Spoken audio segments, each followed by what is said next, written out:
speak there, the subject that I was speaking about was the, actually I should tell you that the political party that committed that genocide in Armenia was called, in Turkey, was called the Committee for Union and Progress. And my lecture was about how there has always been a connection between union and progress and genocide. In today's language, union is nationalism, union is Hindutva, union is this Indian nation to which the poor have to sacrifice always and the rich have to gain. And of course, progress is development. And as the locks of the Babri Masjid and the markets were opened, and as this journey of these two kinds of fascism began, we also began to be told that we must get used to genocide. Of course, this had started long ago. You know, we become a society whose government always manages crises. We live in a country where there are 600,000 soldiers in a small valley of Kashmir. 78,000 people have been killed there. The media doesn't report it. The first time India bombed its own people was in Nagaland, aerial bombing. In Manipur, just this year there have been 258 encounter killings. We have lived with the Armed Forces Special Powers Act. We have lived with the Public Security Act. We have lived with Tada, Pota, all of this. We have lived through the Sikh genocide, or like the massacre of Sikhs on the streets of Delhi. We have lived with the massacre of Muslims in Gujarat and in Bombay. And each time the Indian government manages to get over the crisis, it thinks it's over. But actually all this lies inside us like toxic heavy metal and turns us into a very poisonous people who do not think about justice sometimes except when it comes to ourselves. And we have to understand that you cannot respect the idea of justice unless it applies to everybody. So the person who called intellectuals the call girls of the state perhaps meant intellectuals who have only very skewed views of what constitutes justice. So I must put on record that I have nothing against call girls. Anyway, that's separate. But now this development of the free market, what has it led to?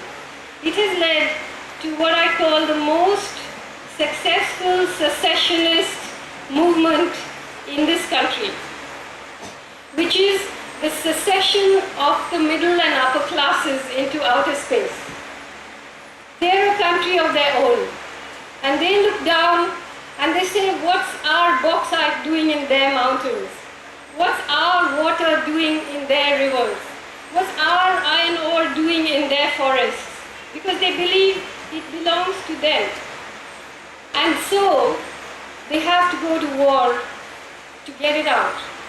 Today, Operation Green Hunt is really quite simply a war of the corporate-backed superpower part of India against the super poor part of India.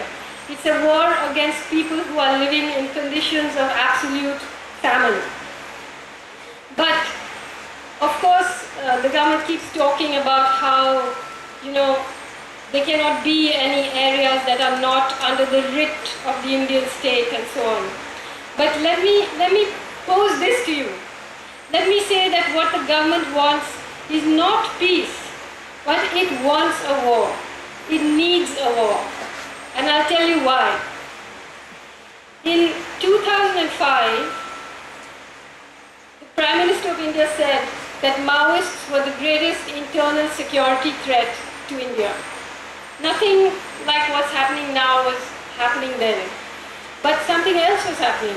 In 2005, a large number of MOUs were signed for the mining of mineral wealth in these areas, which are now being attacked by Operation Green Hunt.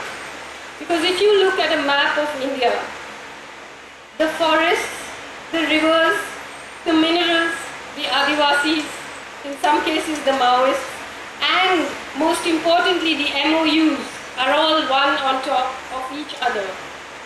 And since 2005, right across this Dandakaranya forest belt, the MOUs have remained as MOUs. They have not been able to actualize them because of the resistance of people.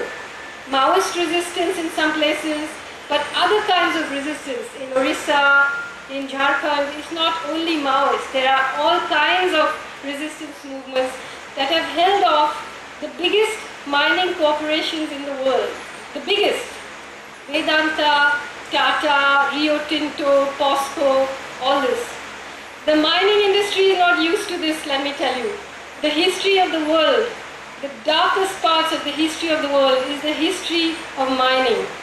It's an industry that is quite capable of committing genocide. It has done so in South America. It is continuing to do so in places like Colombia. It has done it all over Africa. They are not used to this. So even to hold them off for 4 years, we must give ourselves a big clap, you know. It was a big thing. It is a big thing. But now those predators are getting tired. They want those minerals. And so the various strategies, like for instance, the Salvajurum. I don't know if any of you are aware of the fact that in January 2008, a report by the Union Ministry of Rural Development of Chhattisgarh, headed by C.P. Joshi, the minister, said that what is happening in Chhattisgarh is the biggest land grab since Christopher Columbus. And it said that the Salvajurum is actually funded by corporations like Tata and Essar. This is what it said in a government report. But what has happened is that the Salvajurum has not managed to do its job. It's had the opposite effect. It has become a recruiting ground for more Maoists. Because the aim was to clear this area. But instead, people got so angry that they are there. Even though in Dantewada alone, something like 644 villages have been more or less vacated. Many people are living on the Andhra border, and many people are living in the forest without access to markets, to health, to hospitals, to not even able to cultivate their land. But they are still there. And so since Salvajurum didn't work, now we have the announcement of Operation Green Hunt.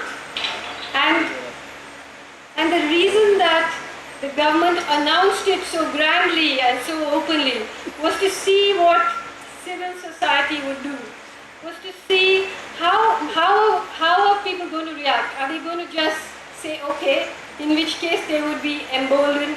Because don't forget that this global free market project is not just the government and industrialists. It's also created a huge constituency among the middle class that has suddenly got cell phones and cars and so on. So it has a huge constituency, and it was hoping that with the control it has on the media and so on, that it would be able to prosecute this war quite openly. But that, of course, didn't happen. So now it's going to try and do it in a more covert way.